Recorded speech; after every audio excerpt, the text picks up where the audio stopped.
안녕하세요. 오늘도 말씀으로 하나님의 은혜가 가득 차시기를 바랍니다. 오늘은 6월 11일 금요일이고요. 주시는 말씀은 잠언 22장 1절에서 16절입니다. 잠언 10장 1절부터 오늘 본문이 끝나는 22장 16절까지를 솔로몬의 잠언집이라고 합니다. 솔로몬이 집필했다 또는 솔로몬이 수집했다 또 솔로몬의 이름으로 발표를 했다 이렇게 볼 수가 있겠는데요. 오늘 본문의 핵심이랄까요?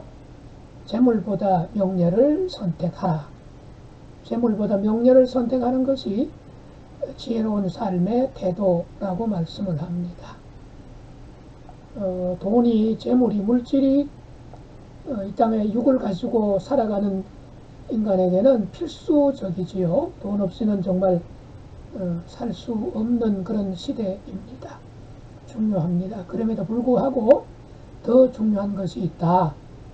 바로 하나님과 어떤 관계를 맺고 사느냐, 또 사람들과 어떤 관계를 맺고 사느냐, 이게 더 중요하다는 얘기지요.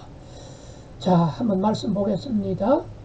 잠언 22장 1절에서 16절 말씀. 많은 재물보다 명예를 택할 것이요 은이나 금보다 은총을 더욱 택할 것이니라. 가난한 자와 부한 자가 함께 살거니와 그 모두를 지으신 이는 여호와시니라. 슬기로운 자는 재앙을 보면 숨어 피하여도 어리석은 자는 나가다가 해를 받느니라. 겸손과 여호와를 경외함의 보상은 재물과 영광과 생명이니라. 패역한 자의 길에는 가시와 올무가 있거니와 영혼을 지키는 자는 이를 멀리하느니라. 마땅히 행할 길을 아이에게 가르치라. 그리하면 늙어도 그것을 떠나지 아니하리라. 부자는 가난한 자를 주관하고 빚진 자는 체주의 종이 되느니라. 악을 뿌리는 자는 재앙을 거두리니 그 분노의 기세가 쇠하리라. 선한 눈을 가진 자는 복을 받으리니 이는 양식을 가난한 자에게 줌이니라. 거만한 자를 쫓아내면 다툼이 쉬고 싸움과 수욕이 그치느니라.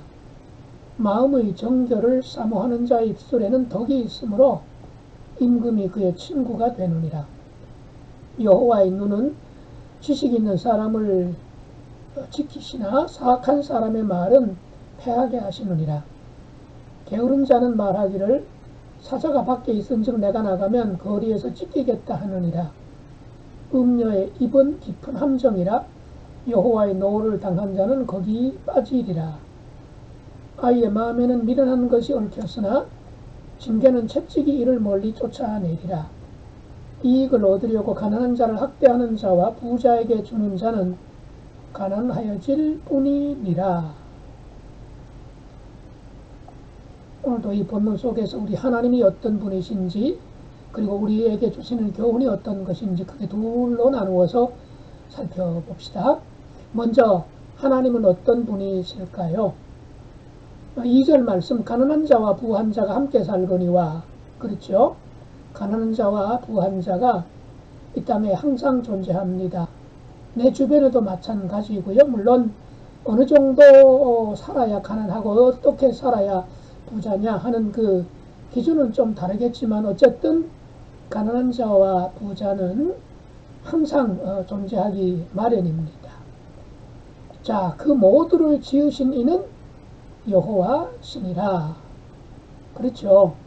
하나님은 모든 인간을 하나님의 형상으로 지으신 것이 분명하지만 그래서 다 소중하지만 그럼에도 불구하고 현실적으로는 또 땅에 살아있는 동안에는 각 사람은 차이가 있다는 거죠.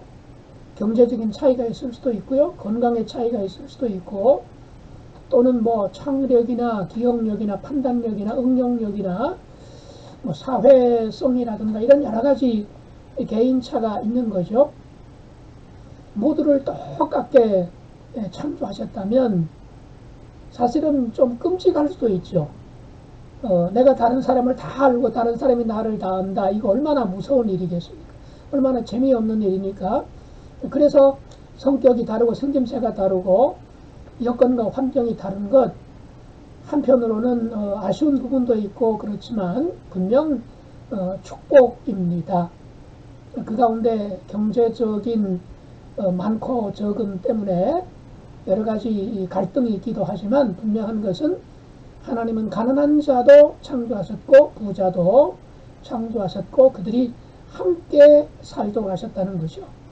자, 함께 살도록 하셨다는 의미는 뭘까요? 예, 그야말로 함께 살 수 있도록 경제적으로 부한 사람은 경제적으로 그렇지 못한 사람과 함께 살기 위해서 자기가 상대적으로 더 가지고 있는 것들을 어떻게 하라고요? 그렇죠. 나누어 가지면서 함께 살라는 얘기죠. 건강한 사람과 건강하지 못한 사람이 함께 산다는 것은 예, 건강하지 못한 사람을 더 건강한 사람이 배려하고 또 도와주면서 살라 그런 얘기지요. 예, 그 다음 또는 뭐 어떤 것이 있을까요? 예, 많이 배운 사람과 그렇지 못한 사람이 함께 살아갑니다. 이웃이 되어서 살기도 하고요. 그럼 어떻게 해야 되는 거죠? 많이 배웠다고 자랑하고 뽐내고 그렇지 못한 사람을 무시하고 없인 여기라 그게 아니잖아요. 자기가 더 많이 가지고 있는 것, 더 알고 있는 것을 가지고 그렇지 못한 사람과 나누고 서로 손잡고 도와가면서 살아가는 것. 바로 그래서 하나님이 나와 다른 어떤 조건과 상황을 가지고 있는 사람들과 함께 살아가도록 이 사회를, 이 세상을 만들어 주신 것 아니겠습니까? 자, 그래서 우리는 그 삶의 삶이 소유의 양이 아니라 삶의 태도로 그 사람의 삶을 평가해야 된다는 것이고, 또 그 사람이 얼마나 많은 지식을 가지고 있느냐 그렇지 못하느냐를 가지고 평가할 것이 아니라 그가 가지고 있는 지식 가지고 어떻게 살아가느냐를 가지고 그를 평가해야 되는 것 아니겠냐 하는 것입니다.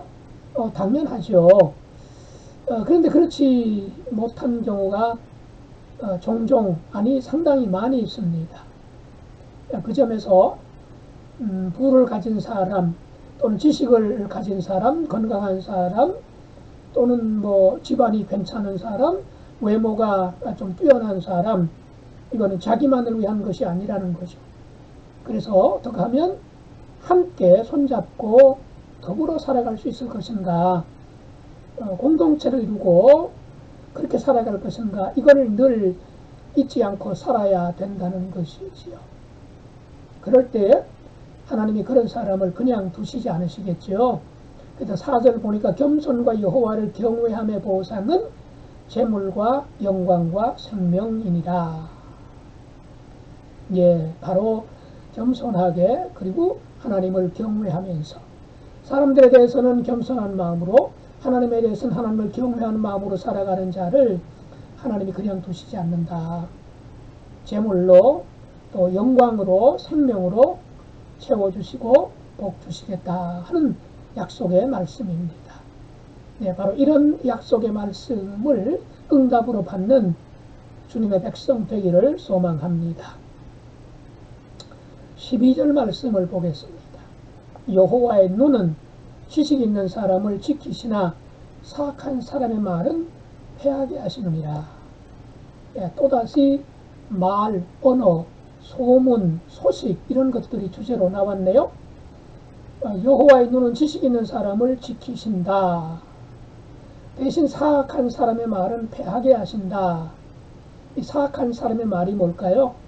어떤 악한 의도를 가지고 모함하거나 권모 술수를 부리거나 남을 사기를 쳐서 남을 위기에 빠뜨리거나 또 그 대가로 자기는 뭔가를 챙기고자 하는 이런 사악한 말 아닐까요? 그야말로 거짓 뉴스를, 헛소문을 퍼뜨려서 세상을 어지럽게 이웃을 곤혹스럽게 만들고 그 반사 이익을 얻으려고 하는 사람, 그게 바로 사악한 사람의 말이라고 하는 거죠. 그런데 그런 사람을 하나님이 어떻게 하신다고 말씀합니까? 예, 사악한 사람의 말은 패하게 하시느니라. 당장은 짧게는 이게 뭐 10년, 20년까지도 갈 수가 있습니다. 그러나 역사의 판단은 밝혀지게 되지요. 대부분 역사의 판단은 드러나게 되어 있습니다. 5년 전에, 10년 전에, 20년 전에 심지어 학교에서도 이렇게 배웠던 내용이 나중에 가서 그것이 사실이 아니었다. 그래서 거짓말로 드러나게 되고 바르게 이제 교과서에 수정되어서 실리는 경우도 있지요.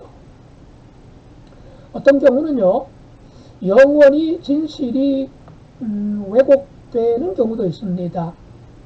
그러나 이 땅에서 왜곡되었다고 해서 영원히 왜곡되는 것은 아니죠. 거짓이 이기는 것은 아니지요. 마지막 하나님의 최종 판단, 최후의 심판이 기다리고 있기 때문입니다. 12절 말씀 다시 보셔야 되겠죠. 여호와의 눈은 지식 있는 사람을 지키시나 사악한 사람의 말은 패하게 하신다 하는 것입니다. 자, 그 점에서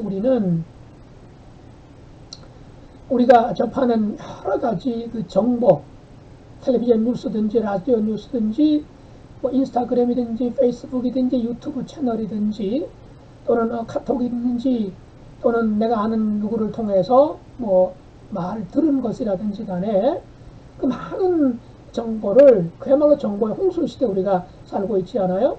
그럴 때에 이게 과연 바른 말인지 사실에 근거한 것인지 심지어는 사실에 근거했다 할지라도 그야말로 말이란 아 다르고 어 다르다고 하지 않습니까? 어떤 의도를 가지고 이 말을 했을까? 이걸 나에게까지 말해줄까? 이런 것까지도 좀 더 깊이 생각하면서 판단해야 되겠습니다. 무분별한 판단은 오해를 불러일으키고요. 여러 가지 후유증을 앓을 수가 있습니다. 자, 그래서 언제든지 우리가 기준을 항상 가지고 있어야 되는데, 물론 기본적인 기준은 하나님 말씀이지요. 하나님 말씀이지요.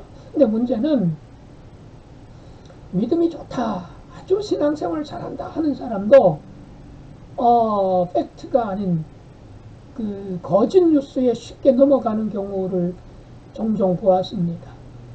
자기는 자기 믿음과 신앙으로 이게 확실하다고 이렇게 돼야 된다라고 믿고 주변 사람들한테 막 그 이야기하고 퍼나르기도 하는데 나중에 보면 이게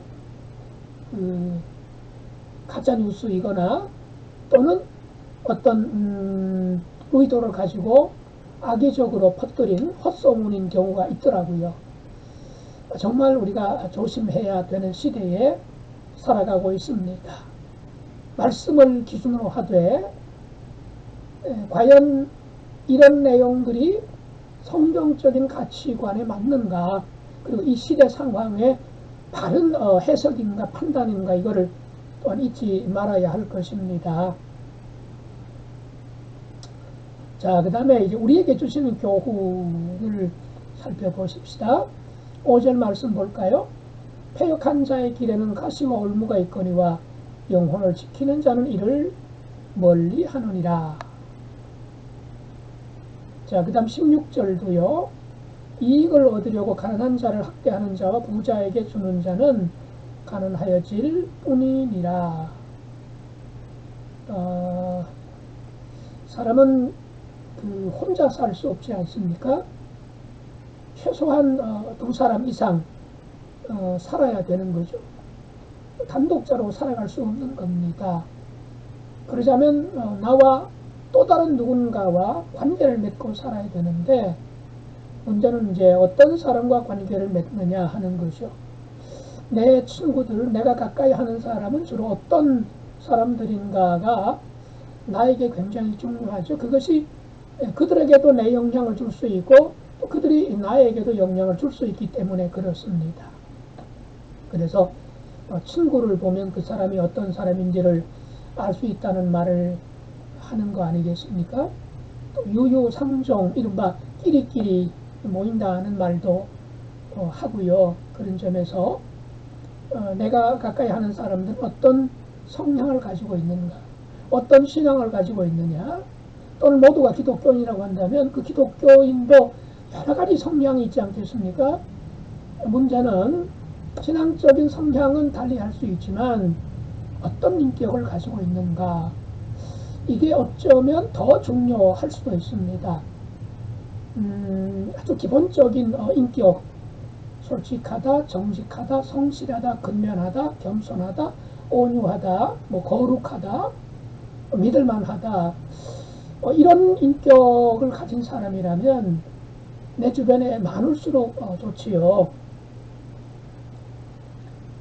그래서 우리가 그렇지 못한 사람이 내 주변에 모여드는 것을 내가 경계해야 되겠지요. 그러자면 우선 나부터 기본적인 인성, 인품, 성품을 잘 가꾸는 것이 우선적이겠지요. 흔히들 냄새나고 지저분한 곳에는 구더기가 생기기도 하고 파리가 모여들지 않느냐, 향기가 있는 곳에 벌과 나비가 날아들지 않겠습니까?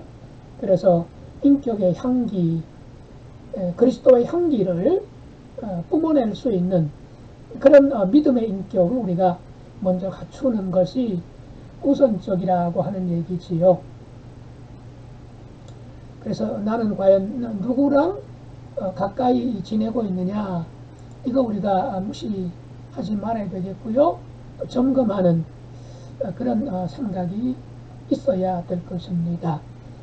자, 누구와 친구냐, 누구와 동행하느냐 할 때 굳이 꼭 사람만 한정할 필요는 없습니다. 좋은 책을 벗삼을 수 있지 않겠습니까? 또 당연히 성경책을 벗삼는 것, 또 찬송가 가사를 늘 읊조릴 수 있다면 그 찬송가 가사가 나도 모르게 내 안에 믿음의 인격을 형성하는 데 도움을 주기 때문이지요.